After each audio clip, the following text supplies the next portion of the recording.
오늘 저에게 주실 말씀은요, 예레미야 2장 13절 한 절 말씀입니다. 예레미야 2장 13절, 구약성경 1052페이지에 있습니다. 예레미야 2장 13절 한 절 말씀 우리 합독해서 하나 올려드리겠습니다. 내 백성이 두 가지 악을 행하였나니 곧 그들이 생수의 근원되는 나를 버린 것과 스스로 웅덩이를 판 것인데 그것은 그 물을 가두지 못할 터진 웅덩이들이니라. 아멘.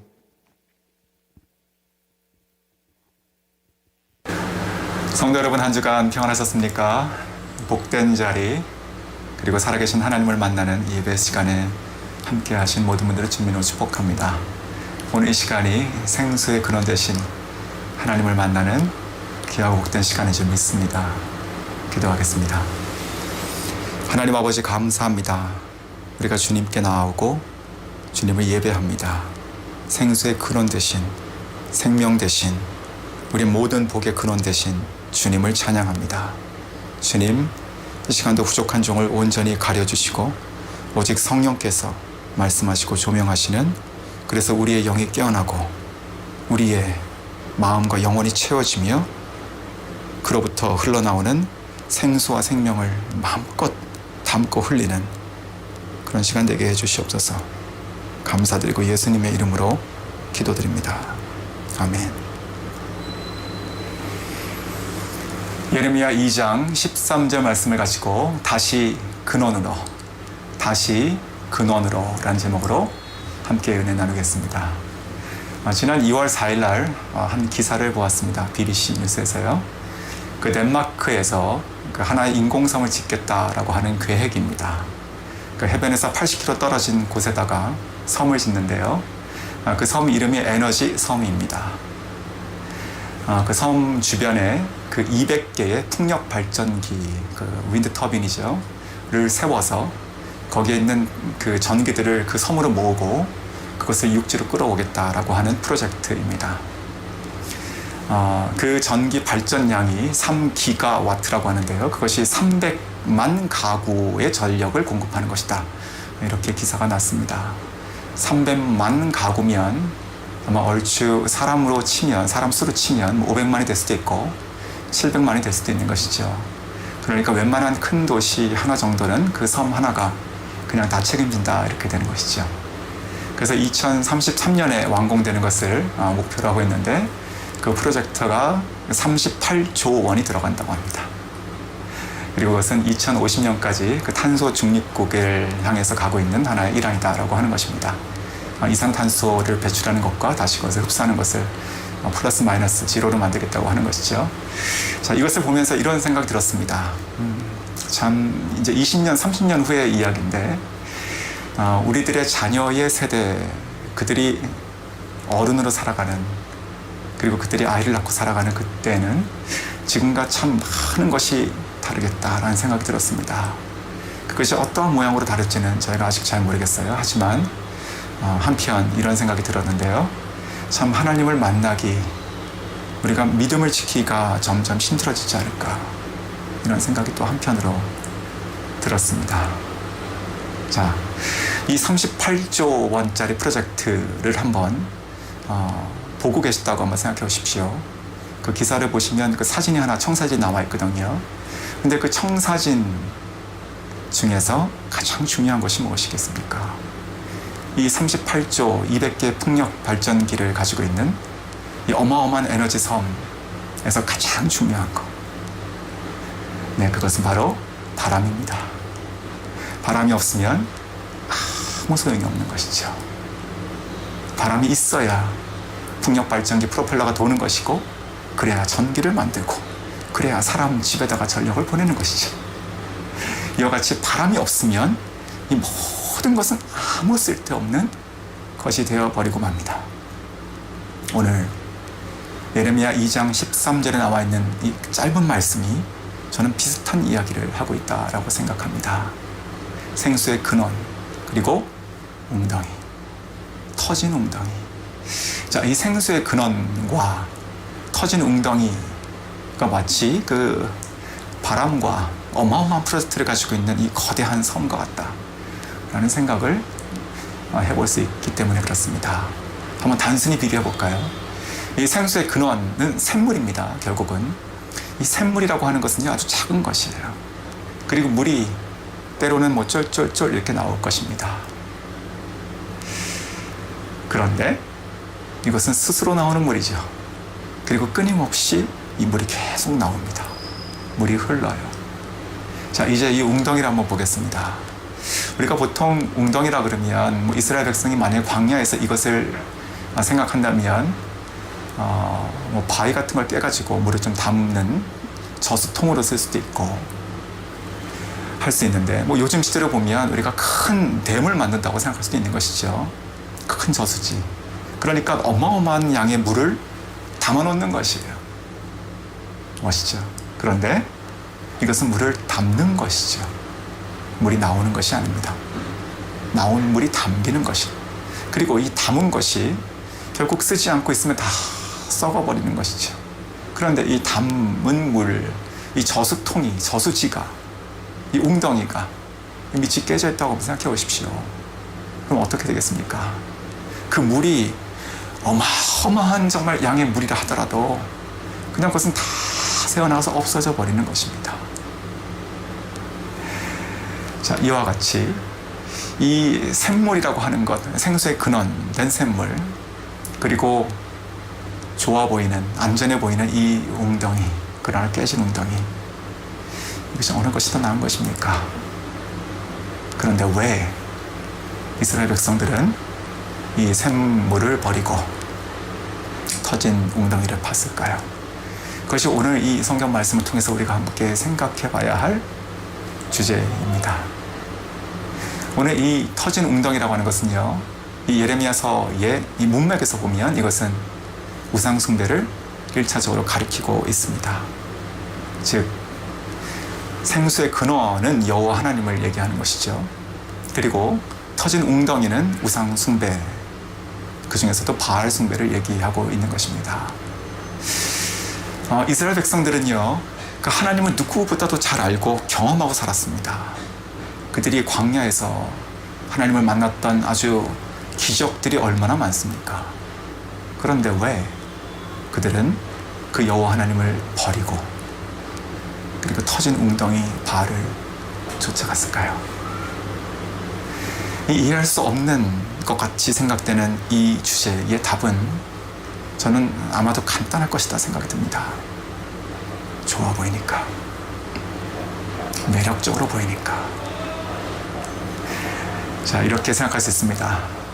광야에서 하나님은 어떤 하나님이셨습니까?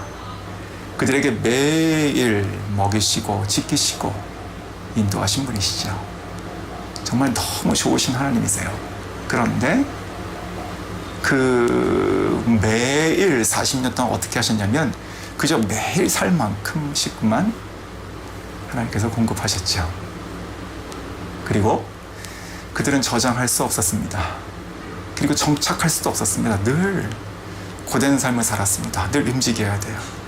그리고 때로는 싸워야 돼요. 정착하고 뭘 이렇게 인생을 계획할 수가 없습니다. 광야라는 곳이 그런 곳이었어요. 하나님 너무 좋으신 분이신데 그 삶이 너무나 힘들었습니다. 그런데 그들이 그 이후에 이 가나안 땅에 들어왔을 때 그 가나안 땅의 신인 바알을 보게 됩니다. 이 바알은 어떤 신이었을까요? 풍요의 신입니다. 내가 너희들에게 풍요하게 베풀겠다라고 하는 것이죠. 이 가나안 땅은요, 그들의 삶은 정착하는 삶이었습니다. 씨를 뿌리고 그것을 농사에서 걷는 삶이었어요. 그러니까 곳간을 채울 수 있는 것이죠. 풍요를 바라고 그렇게 살기를 원했습니다. 어찌 보면 그것이 인간의 본성이기도 합니다. 그래서 그 바알이 더 매력적으로 다가왔을 것이라 생각이 듭니다. 그 바알을 섬기면, 아니 바알이 우리에게 얘기해 주는 것이 나의 영혼을 더 채울 수 있는 것 같고 나를 더 행복하게 만드는 것이라 생각했을 것입니다. 지금은 어떻습니까? 지금 우리는 바알을 섬기지 않죠. 우리는 그리스도 예수 하나님을 섬기죠. 그럼에도 불구하고 우리가 터진 웅덩이와 같은 것을 추구하는 것들이 있을 것입니다. 그것이 재물일 수 있고 어떤 사람에게는 명예와 지위가 될 것이고 또 누군가에게는 힘과 권력이 될 것입니다. 근데 그러한 것들이 결국 우리의 영혼을 채울 수 있을까요? 그런 것들이 우리를 궁극적으로 행복하게 만족시킬 수 있을까요? 절대 그럴 수 없습니다. 그 러시아의 문어였던 그 고골이라고 하는 소설가가 있는데 그가 외투라고 하는 소설을 단편소설 하나 썼습니다. 그 내용은 아주 간단한 것인데요. 그 말단 공무원이 한 명 있는데 너무 추워서 가난해서 추워서 그가 하나의 인생의 꿈을 갖습니다. 내가 정말 좋은 외투를 사겠다. 정말 좋은 비싸고 아주 따뜻한 외투. 이것이 있으면 내가 행복하겠다 이렇게 생각합니다. 그래서 그는요 정말 이를 악물고 일합니다. 쓰지 않습니다. 아낍니다. 그래서 몇 달을 먹고 모아서 결국 그 외투를 사게 돼요. 그날 아주 기분이 너무 좋았습니다. 동료들이요 그를 축하해줬어요. 그리고 집에 돌아가는 길에 강도를 만나서 외투를 빼앗겼다라고 하는 것이 그 소설의 이야기입니다. 해밍웨이의 노인과 바다는 어떻습니까?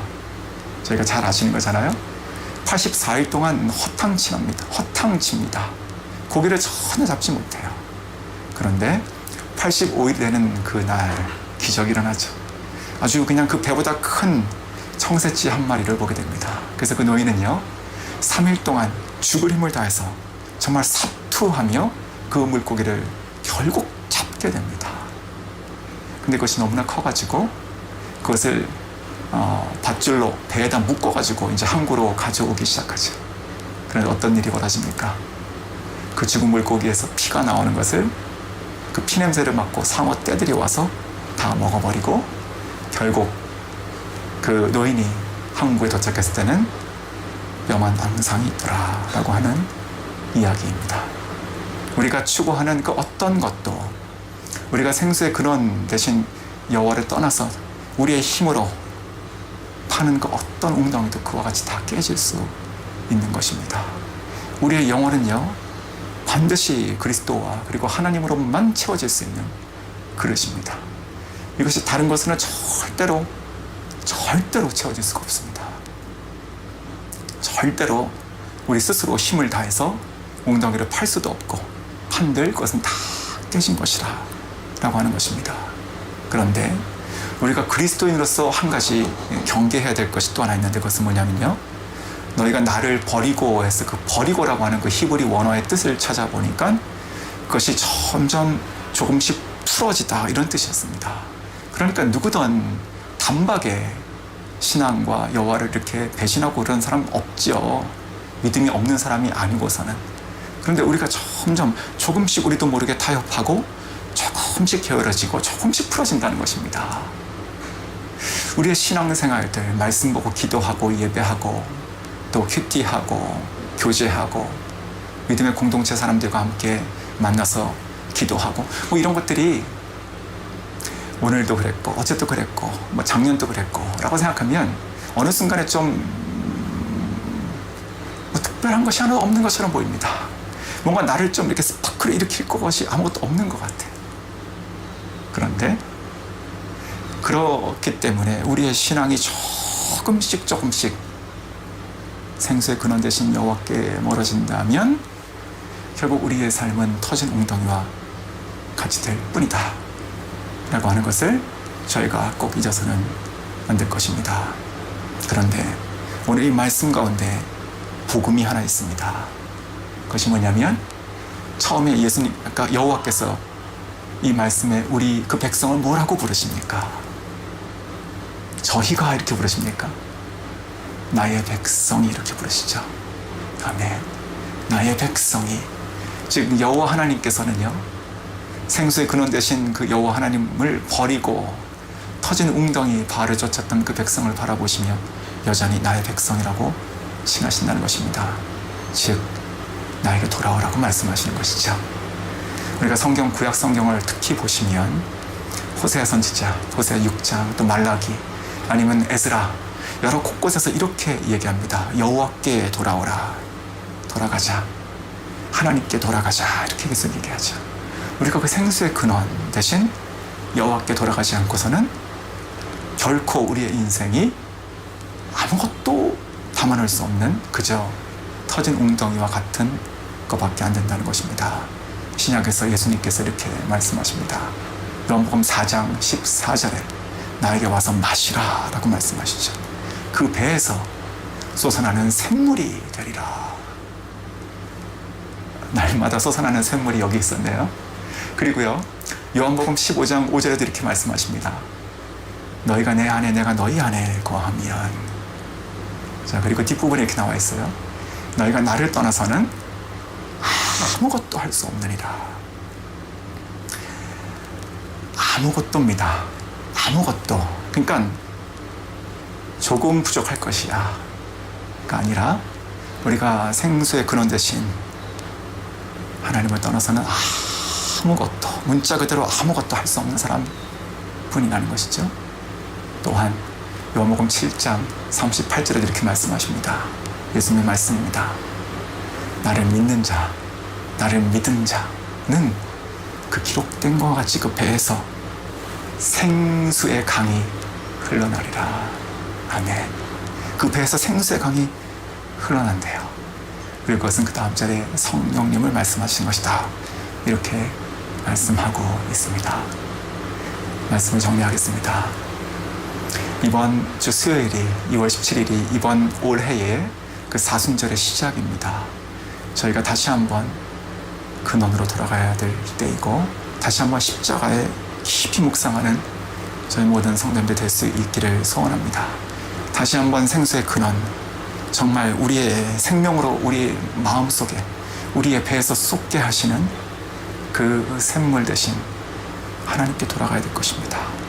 기도, 말씀, 예배, 이러한 것들이 오늘 저와 여러분의 영혼의 갈급함을 채우는 것이고, 또한 제가 살아가는 놀라운 하나님의 축복의 그런 말씀인지 믿습니다. 이번 한 주간 그리고 오늘 그와 같이 주님과 동행하시며 참된 영혼의 만족을 경험하시는 모든 분 될 수 있기를 주님의 이름으로 축원합니다. 기도하겠습니다. 하나님 아버지, 감사합니다. 이 시간 우리가 생수의 근원 대신 하나님께 다시 한번 돌아갈 수 있기를 원합니다. 주님을 떠나서는 우리의 모든 노력과 수고와 애씀이 그저 터진 웅덩이와 같은 것입니다. 주님, 우리가 이때 다시 근원으로 돌아가게 해주시고, 다시 십자가로 돌아가게 하시고, 다시 말씀과 기도로 돌아가게 하시고, 다시 생수의 근원 되신 여호와 하나님께 돌아가는 저희 모든 성도님들과 우리 가정과 우리 교회 공동체가 되게 해주시옵소서. 예수 그리스도의 이름으로 기도드립니다. 아멘.